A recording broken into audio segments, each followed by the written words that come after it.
کر رہا ہے, وہ کہہ رہا ہے کہ ہمیں ہر چیز کا پتہ ہے, ہمیں پتہ ہے کہ آیت اللہ خامنائی کدھر چھپے ہوئے, اگر ہم ان کو قتل کرنا چاہیں تو 1 منٹ کا کام ہے, مگر ابھی ہم ان کو قتل نہیں کر رہے, ہم جب کریں گے تو ہم آپ کو بتائیں گے.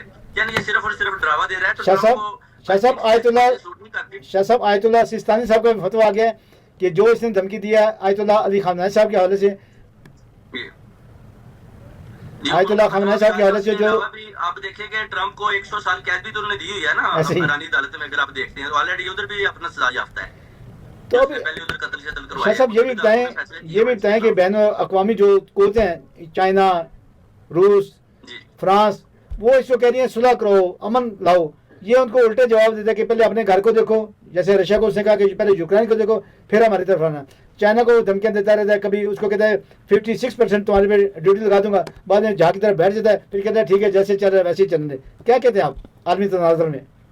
دیکھیں جی, ادھر اصل میں مسئلہ یہ ہے کہ جتنا یورپین ہے ان کو آپ دیکھیں گیس اور یہ کافی چیزیں جو ہے نا ان کو رشیا سے آتی ہیں, تو وہ اگر وہ پائپ لائن بند کر دینا تو ان کے پاس تو پھر چولہا جلانے کے لیے جگہ ہی نہیں, نہ جرمن کے پاس نہ فرانس کے ساتھ. ان کی مجبوری ہے, ان کی تجارت بند ہو جاتی ہے, تو وہ تو نہیں ٹرمپ کا ساتھ دیں گے اس ظلم میں. وہ تو کہتے ہیں کہ جنگ بندی کرو, دیکھتے ہیں ہمارا برا حال ہو جائے گا, یا جو رشیا کا پوٹن اگر ہمارے اوپر حملہ کر دیتا ہے تو وہ کہتے ہیں کہ ہمیں کون بچائے گا, ٹرمپ تو پہلے ہمارے خلاف باتیں کر رہا ہے. یہی برٹشوں کا بھی یہی حال ہے, وہ ان کو کہتا ہے کہ پہلے میں آپ کے اوپر اٹیک کروں گا, پھر یہ بھی دیکھتے ہیں کہ یہ ہمارا کہیں برا حال نہ کر دے. شاہ صاحب ایک منٹ ایک اچھا سا میسج دیں جو پورے ملت اسلامیہ کی آپ ترجمانی کرتے, ایک اچھا سا 1-2 منٹ میں میسج دیں ملت اسلامیہ کو.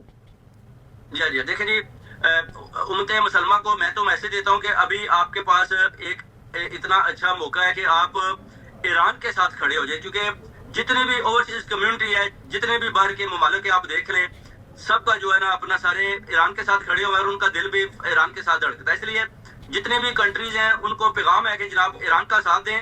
اگر آپ یہ لڑائی جیت جاتے ہیں تو آپ سمجھ لیں کہ آپ نے اسلام کو زندہ کیا. اگر آپ ہار جاتے ہیں تو پھر کفر جیت جاتا ہے, تو پھر آپ اپنے جو نام ہے ملکوں کو چینج کر لیں, کیونکہ ابھی ٹائم ہے.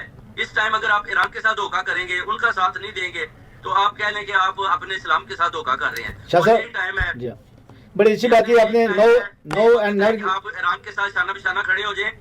ہار اور جیت اللہ کے ہاتھ میں ہے, مگر آپ پوری کوشش کریں. جیسے کہ اپنا دیکھیں, اپنا سعودی عرب اور دبئی UAE نے بھی اعلان کیا کہ ہم جناب کھڑے اپنا ایران کے ساتھ. ایسے ہی اندر سے بڑی پروٹیکشن اور بڑی سپلائی ہو رہی ہے, بڑا ساتھ دے رہا ہے ایران کا, کیونکہ ایران اتنی بڑی طاقتوں کا مقابلہ اکیلے نہیں کر سکتا. ایران کے ساتھ ساری مسلمان کنٹری کھڑی ہیں. بہت شکریہ شاہ صاحب, بہت شکریہ. بڑی اچھی حق اور سچ اور اسلام کی ہوگی, بڑی اچھی بات کی. فتح ہمیشہ حق اور سچ کی ہوگی, اور ہم ہر روز یہی دعا کرتے ہیں.